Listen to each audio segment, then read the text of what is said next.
Welcome to the control booth at the Deep Cove Theater. My name is Bill Howarth, and I'm one of the lighting designer programmers here.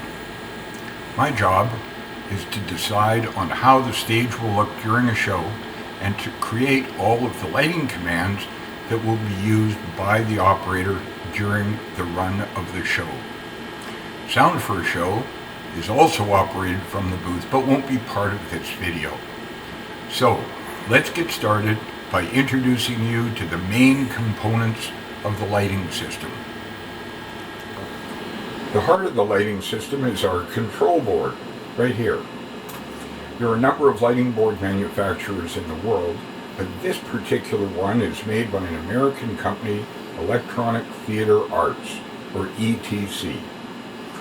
ETC makes many different products that are suitable for a wide range of applications, ranging from schools and houses of worship through small to very large theaters. This particular model is called the Ion.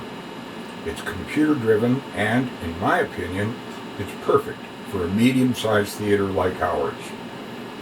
When you've attended a play in the past, you've undoubtedly noticed that the lighting changes from scene to scene. Each of these looks is controlled by one or more cues, and all of the cues for a show are collectively referred to as the show file. The show file is created here. During a show, the lighting operator sits here, where I'm sitting now, and steps through the show one cue at a time. I'm going to show you how to do that, and I'll also show you how to write some cues. By the way, if you think you'd like to try operating or writing the cues, please don't be reluctant to contact me. We do provide training. Okay, let's look at the other components of the lighting system. You've already had a quick look at the board, so the next thing to look at is the monitors. These two right here. As you can see, there are two of them. The lower one is a list of the cues, and the upper display shows the status of each fixture in the theater during the cue that is active, and only one cue is active at a time.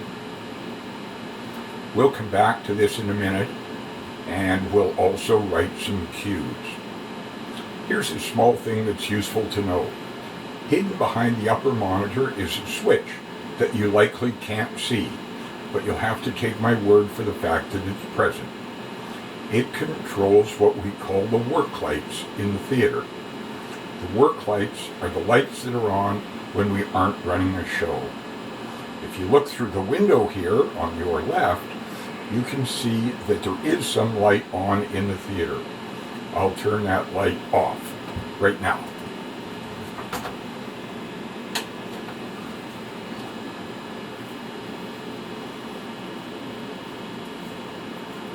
And I'll turn it back on.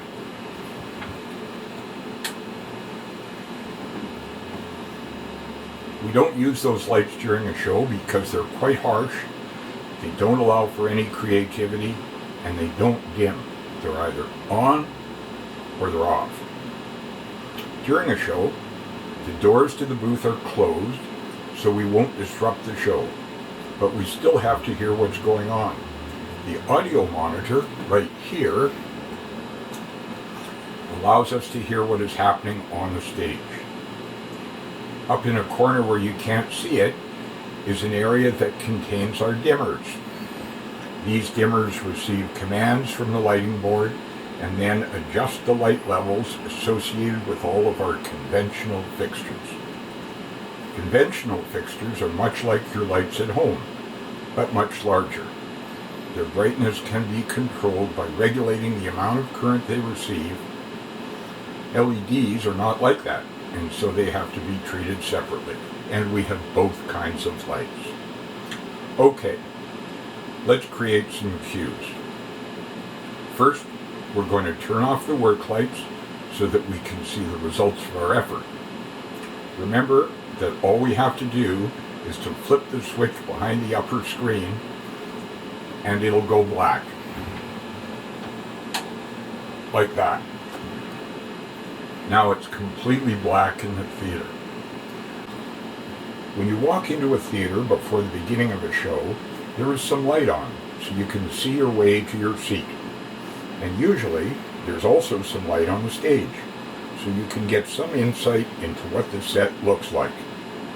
So, the lights we use to illuminate the seats are called the house lights. Let's turn them on and put them into our first cue.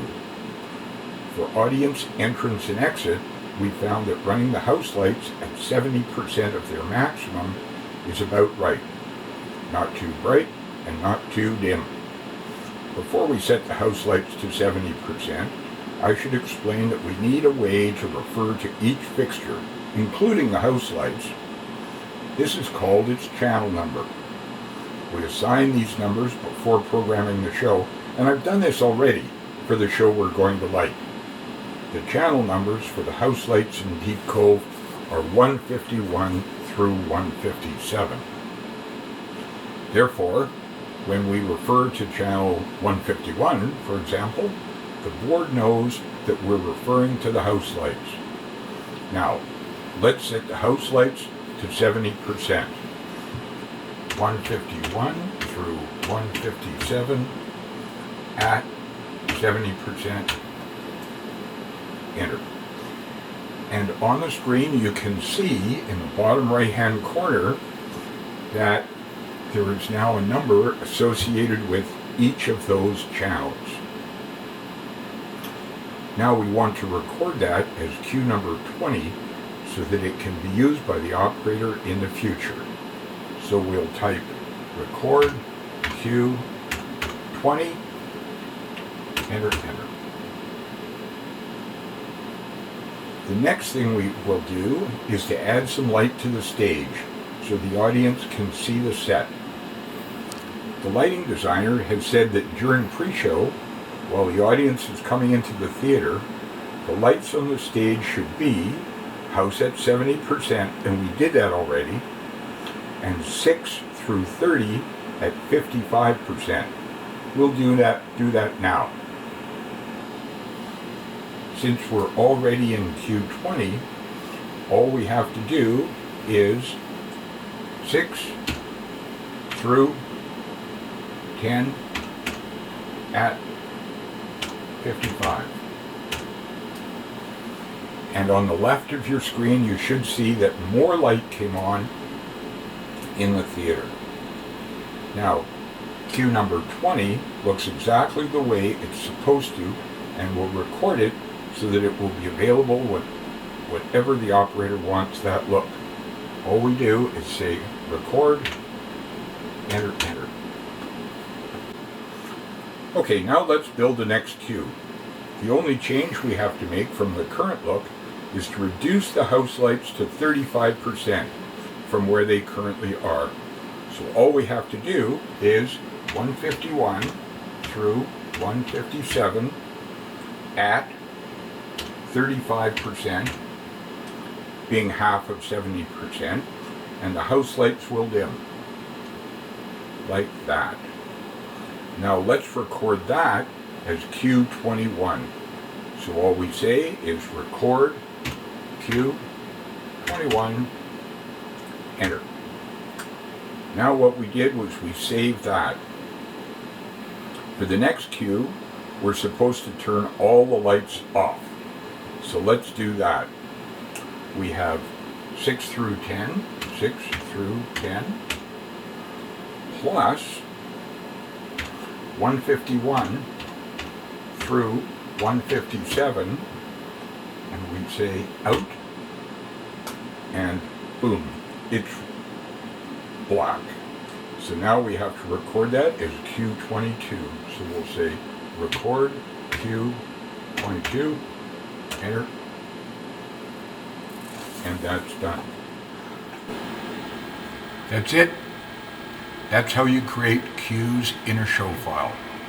By the way, the average show file contains about 60 lighting cues, but musicals and pantomimes can have as many as 4 times that number. The job of the operator is to step through each of these cues in succession from the beginning to the end of the show. If you're interested in learning more about being a lighting designer or operator or programmer, please feel free to contact the theater for training. No charge. Thanks for joining me in the booth today. Bye.